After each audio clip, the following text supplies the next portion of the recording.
Welcome to Canada's most irreverent talk show. This is the Andrew Lawton Show, brought to you by True North.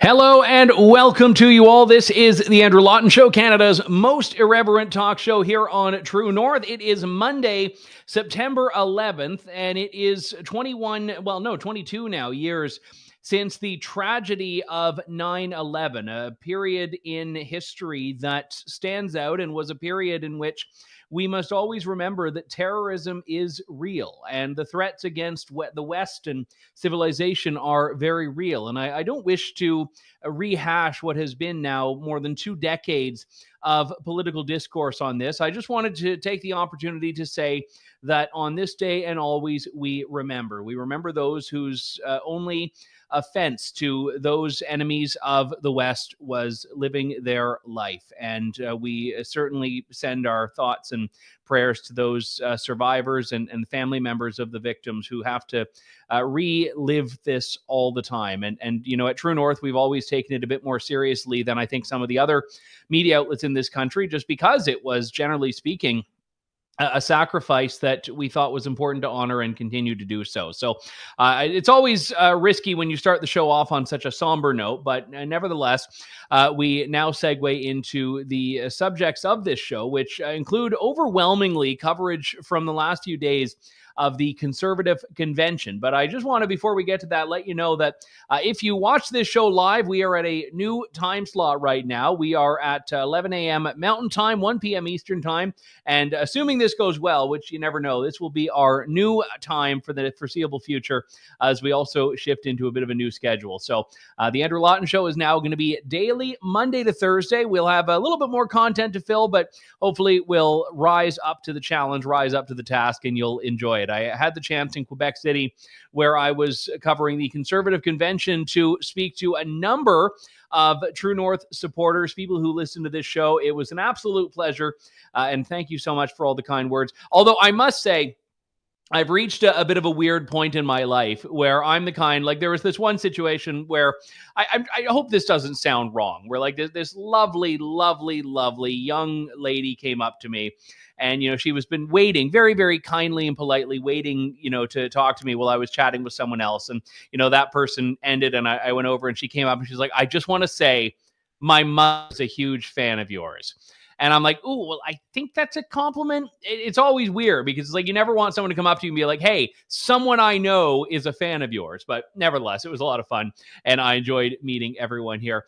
This is a bit of a turning point for the Conservatives. This is now the 1-year anniversary of Pierre Poilievre being elected leader of the Conservative Party of Canada. It was the first opportunity he's had since then to really speak to Conservative members and by extension to kind of set the tone for how he wants to speak to Canadians. And the one thing that I'll say that makes this not particularly newsworthy is that there wasn't anything bold that came out of this that was a departure from what Pierre Poilievre has already been talking about. I've remarked in the past that one of the things he's doing quite well compared to, say, Aaron O'Toole and Andrew Scheer, his predecessors, is not pivot from his leadership messaging to the general campaign messaging. He's still talking about Davos. He's still talking about the CBC and the need to defund it. He's still talking about a lot of these things that were really red meat issues for his base. But he's added on top of that, of course, a bit more in the way of broadly appealing subjects like housing and affordability. And this pervasive message in his campaigning now, the common people, common sense for the common people, the idea that working class folks across this country are not ordinary, but are extraordinary. This is something we heard from Pierre and also from his wife, Anna, who I think is very quickly emerging, if she hasn't already, as a standout in this field. But here's where things get interesting. It wasn't just about 3,000 members of the Conservative community in Canada coming together in Quebec City. There were also a handful of Liberals there, and not just like random Liberals who live in the neighborhood and wanted to pop by to see what the fuss was about, but like high-ranking Liberal cabinet ministers who were dispatched to Quebec City to be glorified hecklers and protesters at this event. One of them was Stephen Guilbeault, who at like think it was at 9 o'clock or something on Saturday. We got word that he was going to be doing some press conference at 10:30, and we're like, that sounds a bit odd. And we walk out to where it's supposed to be, and I kid you not, there was like a long black stretch limo outside. And I'm like, surely this can't be how Stephen Guilbeault is showing up to the Conservative Convention. It wasn't. I don't know who came in the stretch limo, but it wasn't Stephen Guilbeault. And in any event, he showed up a little while later and started speaking about how, the Conservatives don't have a plan for the climate, and Poilievre has been the leader for a year and still doesn't have a plan for the climate, and, yada, yada, yada. And I asked him a couple of questions. I mean, the first one I asked him was about why Canada is the one that has to go into energy poverty, and why Canadians have to, when we are less than 2% of global emissions, like 1.7, 1.8 usually, and China is investing in coal and reindustrializing and ramping up production. And then a little bit later on, I had the opportunity in this scrum to ask him this question that shouldn't actually be a difficult one, because he was the guy standing up there and saying that we need carbon taxes. We need the Liberal climate plan because Canada is subject to wildfires and Canada is subject to hurricanes and extreme weather events. So I thought this was a pretty fair question.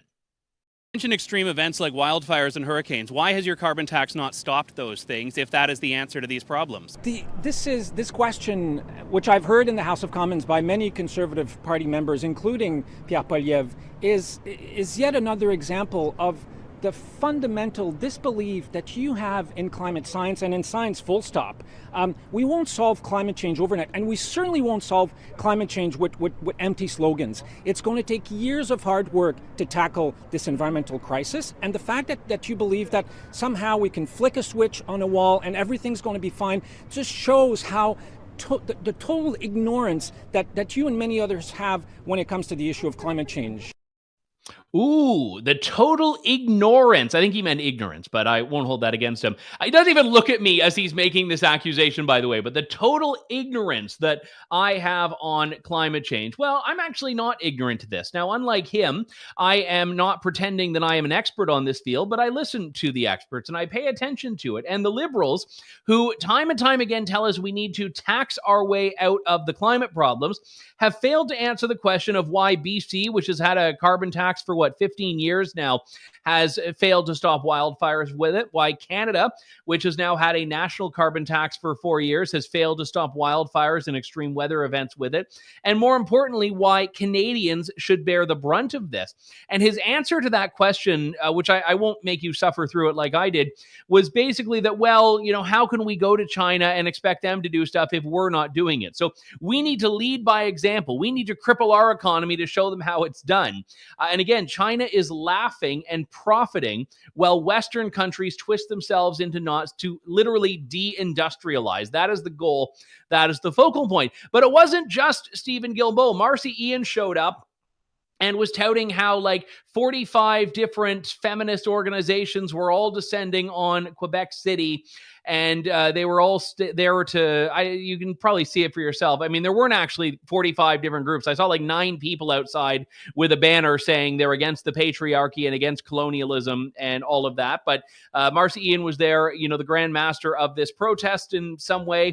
And then a little later on, Pablo Rodriguez came by. He used to be the heritage minister. Now he's transport minister, but I didn't really have a transport question to ask him. I should have actually, knowing what I know now, that Justin Trudeau has failed to be able to get his plane to take off from India. I could have asked him about that, but we didn't know about that at the time. So I decided to ask him about this report that we spoke about a little bit last week, how C18, the online news act, which is the one that's basically going to funnel money from big tech to the media in Canada, is going to make CBC the big winner. The story on this was that experts who have analyzed this, including our friend Peter Menzies, have showed that it's going to be CBC that gets the lion's share of the money that this is going to put into media. CBC, which is already a taxpayer-funded, heavily subsidized outlet to the tune of $1.2, $1.3 billion a year, and they're going to get an additional subsidy from big tech. So I asked Pablo Rodriguez about this. The former vice chair of the CRTC said that it's the CBC that's going to get the lion's share of any money given under the Online News Act. So how is that supporting independent media creators in Canada when it's just increasing an already very generous subsidy that the CBC gets from the government? Well, we based our bill on what we saw in Australia, and we tweaked it, and I think we made it better.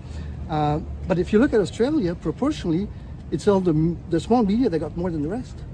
But that's not what experts are saying in Canada will happen. They're saying CBC will get even more money of that. Those are against the bill, but when you speak to the people in Australia, and we brought some of their experts But here, these are Canadian experts. And they went to the committees, it's the same structure, and they went to the committees and they said proportionally all the small media got more. Okay, so it's Australian experts, and but what about the Canadian? No. Let's listen to the Australian experts. So it's odd how the Canadian experts who know the Canadian situation are not actually the folks that we should be listening to here. It's the Australian ones, which very conveniently the Liberals flew all the way into Australia, or maybe they zoomed in. I can't remember, to align with stuff the government wants to do. A little bit funny how that works out, but nevertheless, it's a little bit odd to me that we have a Conservative convention where thousands of Conservatives from across the country are going. And then we have the big question here on Liberals' minds, which is, how can we gate crash? Now, look, maybe Conservatives throw a better party than Liberals. I don't know. I think Liberals might actually know how to party pretty well. But what is it that they wanted there? Now, I actually have been trying to figure this out. I've been trying to figure out how it ended up that the Liberal ministers were going to be at the Conservative convention. And I found through access to information a copy of a video of Justin Trudeau briefing ministers Guilbeault and Rodriguez before sending them out. Take a look. I want you at every Horns and every Russell event for the next 36 hours. Obviously, Bob goes to the Russell events and John the Horns. You know, Bob, John. We're making a serious point here. We're trying to turn public opinion. So no rough housing, no tearing down signs, no excessive flapping of the wings. Don't lie about what you're doing there. Don't heckle. If you get the chance, you ask humbly and respectfully, are you too chicken to debate the full field? On a personal note, thanks for, Okay, sorry, I might have been mistaken. Very similar, though. And to be honest, Rodriguez and Guilbeault probably could have done the chicken suit, make some new original Canadian content for us all. But that's basically it. They became the, mascots, the hecklers, the paid protesters, the agents provocateur for no apparent reason, just showing up to protest. Now, listen, I had some people at the convention asking me, like, what on earth is Guilbeault doing here? I said, would you rather him here or in Ottawa? And everyone said, you know what? Yeah, the more time he's spending not legislating, the better things are for the country. But it was really a fascinating thing and not exactly the sign of a party that is feeling confident about its position. The backdrop for all of this is that right now the Liberals are just plummeting in the polls. The Liberals are pulling in like 24, 25%. The Abacus poll last week had the Conservatives at 40%. And well, yes, polling is not at all a perfect thing that we should all expect to predict future outcomes. Polling has been very consistently showing the Conservatives riding high. And it's telling that the Liberals have not managed to adapt to this. This was Pablo Rodriguez's response to Pierre Poilievre's hour-long speech. The bigger picture here, though, what was your takeaway from the speech? And It was long. It was a very long speech with not much new. Quite a traditional, I would say, Republican, far-right speech, where he confirmed that he's going to cut. That we know that he's going to cut a lot. We don't know where. Like, is that going to be the seniors, dental care? We don't know. I would have hoped that he had the courage to say where he was going to cut, but at least we know that he's going to cut, and we'll see. Now, the one thing, and I actually wish the cameras had captured this when they were doing that Pablo Rodriguez event, but if you, I don't know if it's possible to put up a still of that or not. If not, it's no big deal. But if you were to stare at Pablo Rodriguez and turn to the right, you'd see the window of the building there. Right inside that window, there was a 2 and 20-minute long lineup for people to see Pierre Poilievre and get a picture with him. After Pierre Poilievre spoke, he went and started taking pictures with anyone and everyone who came by. And that went for like almost 2.5 hours after he finished speaking. So Pablo Rodriguez is up there saying, oh yeah, the Conservatives are far right. And then you look over and there are literally thousands of people that were like so enamored by what Pierre Poilievre was saying and doing that they wanted to get a picture with him. Now, obviously a bit of a sample bias there. Those people are delegates or attendees of a Conservative convention. But talk about the contrast. The Liberals are still using the same talking points they've always used when Poilievre is riding high. I mean, look, if he's the far right guy, what does that say about the 40% of Canadians, many of whom may have been previous Liberal voters, that are saying they would cast their ballot with that guy? Now, the next day, Rodriguez came back and he was doing like, they don't like that Cian Bexty and Rebel News and True North were able to ask him questions. So when he came back, they did this like series of one-on-one interviews where they would just like with French outlets do a one-on-one and no scrumming, which is when other people jump in. And the thing about it that I found interesting is afterwards, I just try to throw a question at him. And then he was walking away and his press secretary tried to like hold me back under the, why don't you give me your number and we'll arrange an interview as he's walking away. And I'm like, I'm not falling for this one. So like we ran after him and we didn't really get anything good out of it. But I did ask him to try to get an answer. What is it about the speech that was far right? And he was like, cuts. It's about cuts. And then, what is it about, Canadians that support Pierre Poilievre that you would say? And he basically just pivoted to abortion. Like this is the only thing the Liberals have right now is this like panic that, Conservatives are pro-life and that it's not working. It absolutely is not working. And when you look at what Canadians are seeing right now, and by the way, like it was difficult to not get caught up in the enthusiasm and excitement, which is true of any party convention. I mean, maybe the NDP conventions are a little bit more lethargic, but you're seeing people that are out there that are excited and enthusiastic. But this was the first time in, I'd say, 8 years that I've seen a level of enthusiasm from Conservative Canadians. Like Conservative Canadians tolerated Andrew Scheer's leadership. They tolerated Aaron O'Toole's leadership. They've had good moments, but this was the first time there was really an electricity where people seem to feel, this is it. We've got this. Now, that doesn't mean they can't blow it. Conservatives have certainly blown their fair share of elections, but they're feeling right now like they're over the target, which is, I think, a very, very different place for them to be in. And you can just see some of the reactions online. For example, Poilievre was on a WestJet flight from Quebec City to Calgary, which apparently WestJet only added this flight to help like Conservative delegates get out of Quebec City without having to connect. I had to connect in Toronto yesterday and it was terrible because I had to like run into Jagmeet Singh at Pearson Airport. So direct flights are always better. And because it was like either almost all or all Conservative delegates, they let Poilievre address the plane and he gave what was a decent little like pep talk. You can see here. Everyone, this is Pierre Poilievre, happy to join you for a wonderful WestJet flight back to my hometown of Calgary. Who's ready for a home you can afford? Who's ready for some common sense? Who's ready to give a big thank you to the WestJet pilots and crew? This is your captain warning, a little bit of turbulence, but it will only last about 2 years, at which time we'll have a totally new crew and pilot in charge of the plane. We'll pierce through the storm, safely land in our home, the country we know and love, your home, my home, our home. Let's bring it home. And I only share that to contextualize how unhinged the like anti-WestJet tweets were after the fact. You had people saying like, oh, WestJet needs to be held to account. This is unacceptable. And I'm like, you know what? With all the nonsense that you have to see and listen to when you get on a plane, I don't think, a Conservative leader or any politician speaking for, 58 seconds or whatever it is in front of a friendly crowd is the most offensive or egregious thing there. But the unhinged reaction to what happened at the convention is par for the course. One of the most notable developments was the passage of these two motions, these policy resolutions that are taking aim at gender ideology. One of them says the Conservatives are against sex changes for kids. Again, a pretty reasonable mainstream position you'd expect. And the other is a Conservative party believes in the protection of single-sex spaces. So the Conservatives believe that a woman is a female person. Shouldn't be controversial, but apparently it is.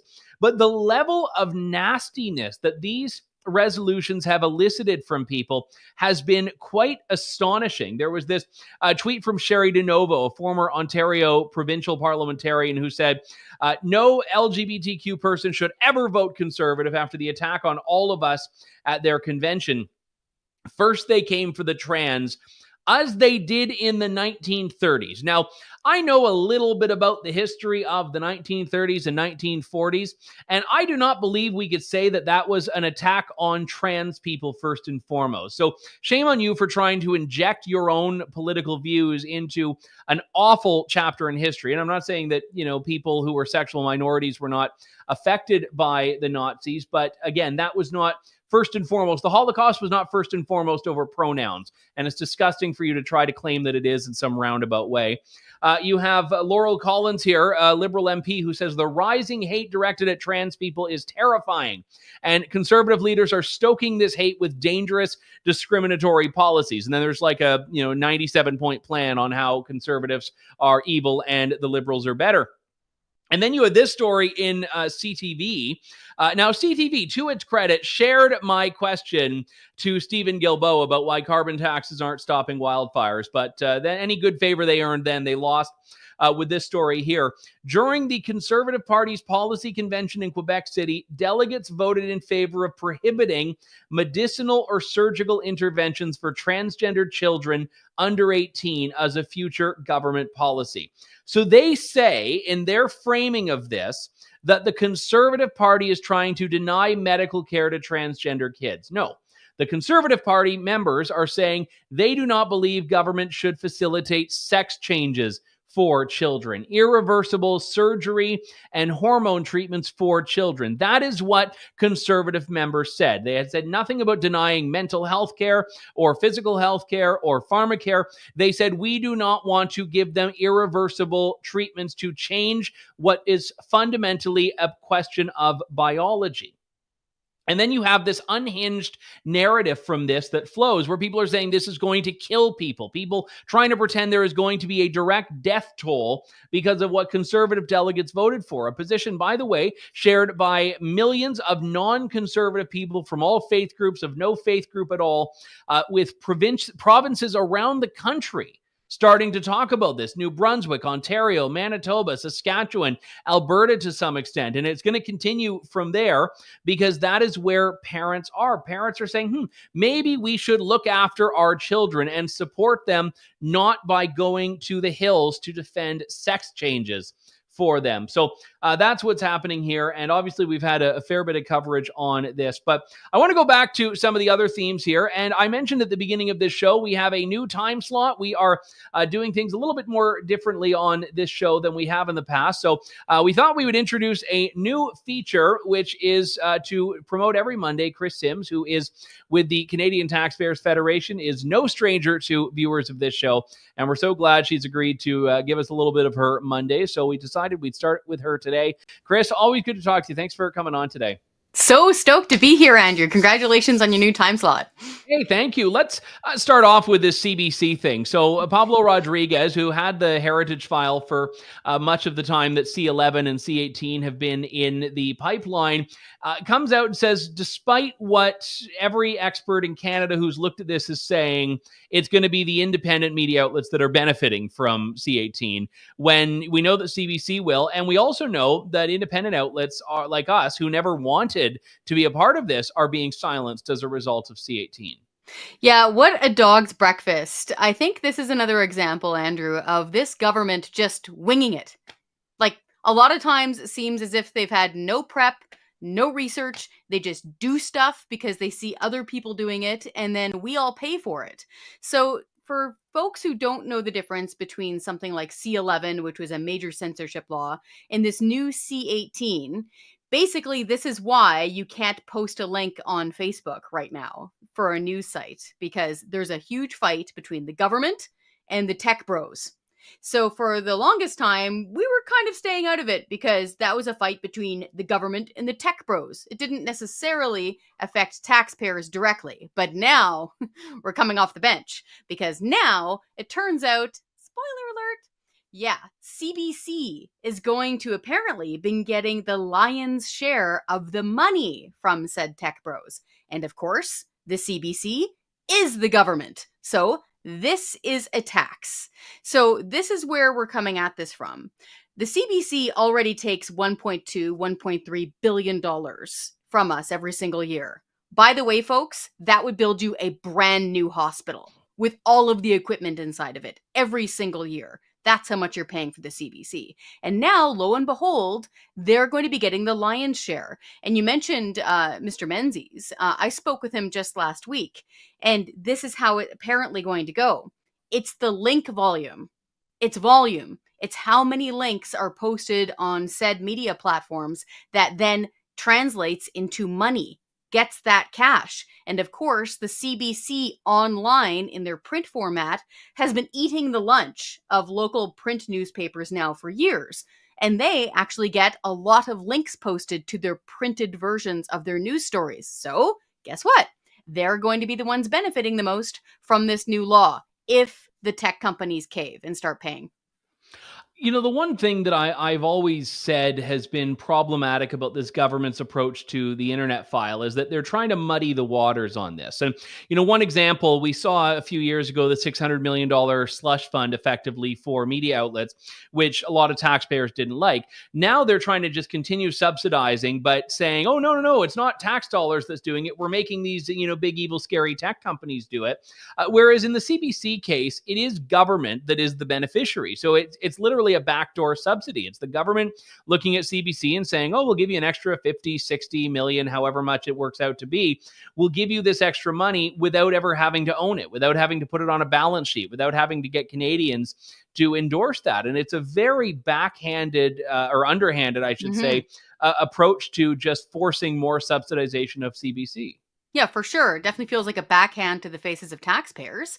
And people need to remember, number one, journalists shouldn't be paid by the government. Period. We don't care if you're right-wing, left-wing, space alien. A journalist is supposed to hold the powerful to account. Pretty tough to do that if you're counting on the powerful for your paycheck.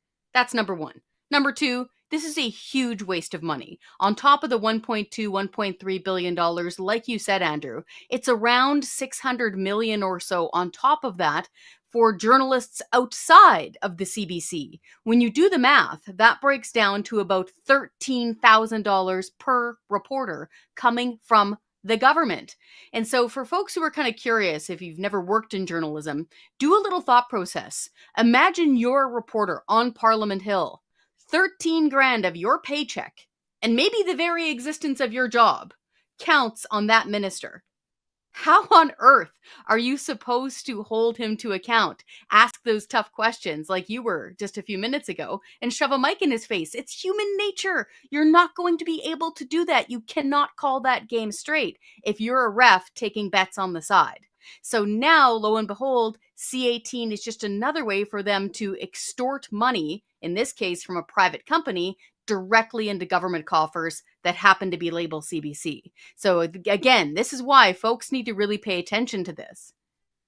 Yeah, and you see it especially with Radio-Canada. Like, they won't stop reporting on Pierre Poilievre's pledge to defund CBC. And in their case, they're trying to figure out what it's going to mean for them. Will Radio-Canada get a little bit of a carve-out? And there's a bit of a dispute even within the Conservatives about this. Like, Quebec Conservative MPs are saying, oh no, Radio-Canada is fine. Pierre Poilievre himself hasn't said that. But it is interesting, and you're right, these journalists who are writing about their own future and their own livelihood here and not really acknowledging that that's what they're doing. And I think it's the same with this bailout as well. You're right. Yeah, they have to they should declare. At the very least, they should declare right up front that either, whatever company it is, company ABC or reporter job this, is subsidized by the state, is subsidized by the government. This reporter is counting with their paycheck on this government's largesse.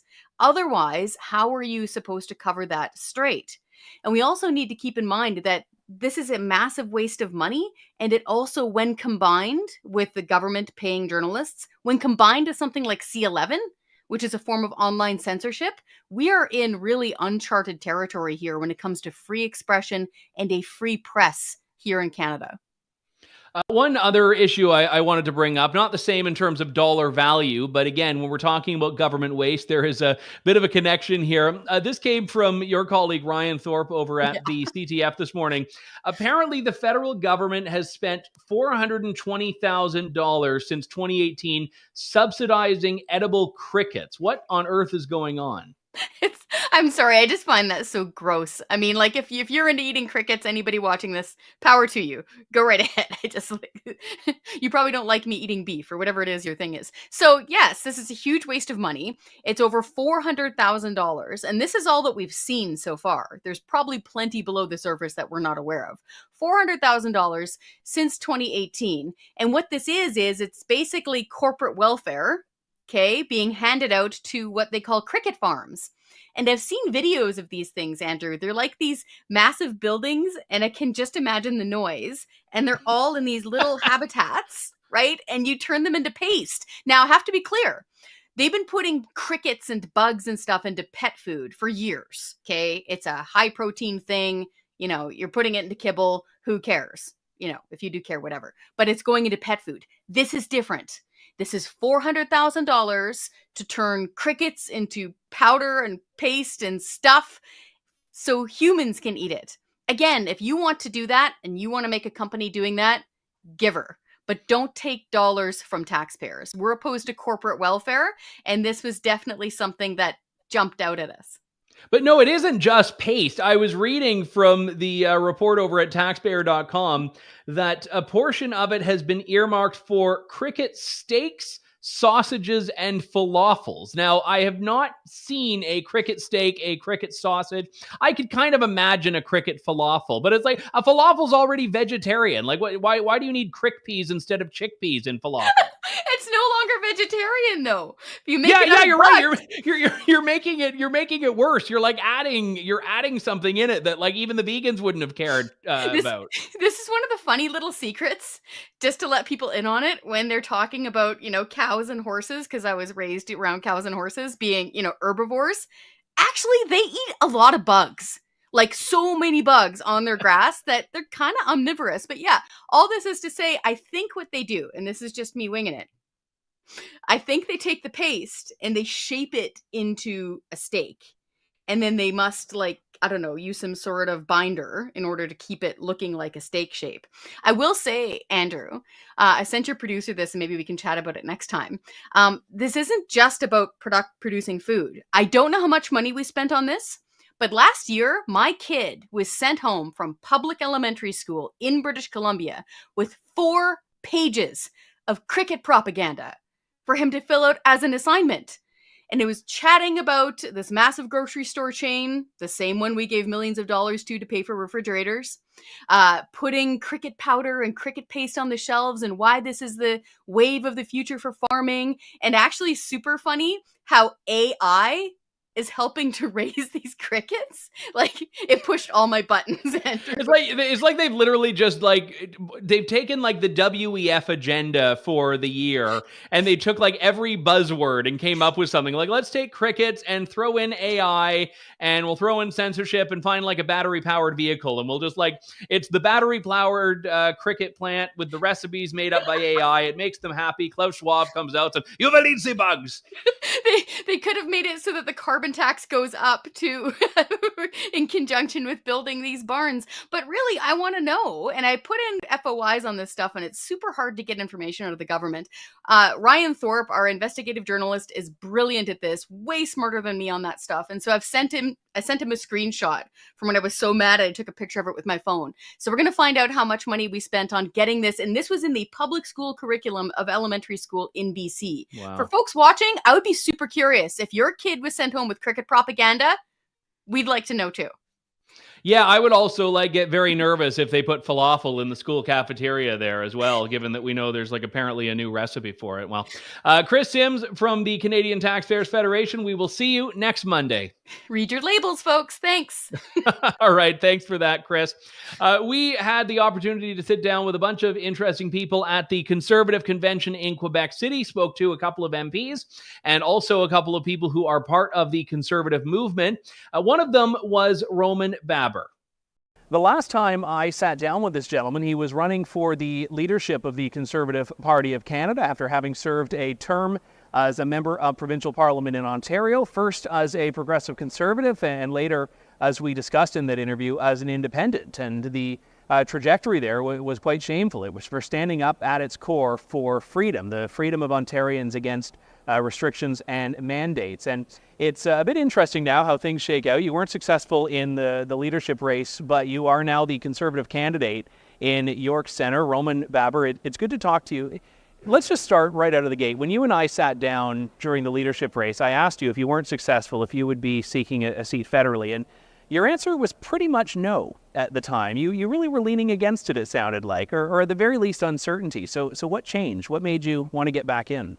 Well, there was a little bit of uncertainty at the time, but I think that my nomination speaks volumes to the fact that when Pierre Poilievre talks about freedom of speech and making Canada the freest country in the world, he means business.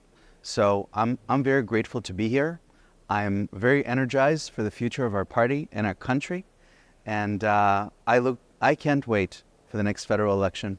I never wanted to win an election this badly, Andrew, and I'm optimistic about success. When you were ejected from caucus in Ontario, and I don't want to relitigate the past, but was there a part of you that thought that was kind of the end of your political career, just given the party system? And you fast forward to now where you are representing the Conservatives in York Centre. Certainly, I think, a vindication for you that what you were saying was not, outside of political discourse. But I'm curious how your journey has been in that regard. Of course, it's been a very challenging couple of years. Nevertheless, we're here now in Quebec with 3,000 energized Conservatives looking forward to winning the next election and putting our country back on the right path. And so, again, as I said, I'm very gratified to Pierre and the management team and York Centre voters for welcoming me back, representing Conservative ideals and fighting for affordability, for freedom, and everything that our party stood for. I'm very excited. York Centre is a very challenging riding. I mean, federally, the Conservatives have held it once in recent memory, and that was when Stephen Harper won his majority. Provincially, you were able to get it in 2018. But what is it that's needed to get that riding back for the Conservatives? Well, I think after 8 years of Justin Trudeau, Canadians feel that he's out of touch and they're out of money. And that includes many York Centre residents. I'm very confident that Pierre's message is resonating with York Centre, and I hear it everywhere I go. During my nomination, I spoke to countless Conservative and non-Conservative members, and the feeling is that we desperately need a change. York Centre is located in North Toronto. Housing's unaffordable, pricing's unaffordable, food's unaffordable, and I think that York Centre and the country as a whole are ready to embrace change, and that means electing Pierre Poilievre as our next Prime Minister in a strong Conservative majority. The Conservatives have gone through, in the last few years, some pretty significant changes. I mean, in the span of just a few years, you've had three leaders, interim leaders on top of that, but you've had Andrew Scheer, Aaron O'Toole, now Pierre Poilievre. You've had two unsuccessful elections in 2019 and 2021, in both of which the Conservatives had the popular vote, but as we know, that and a couple of dollars gets, well, actually a couple of dollars doesn't get you anything now, but the thing is, the Conservatives have gone down this road before where Justin Trudeau is dealing with popularity issues, but the Conservatives have still lost. So why do you think it's going to be different this time? What is it you see in the party or in Pierre Poilievre that makes you think they can do it this time? I think, first of all, we have to have the courage to be ourselves.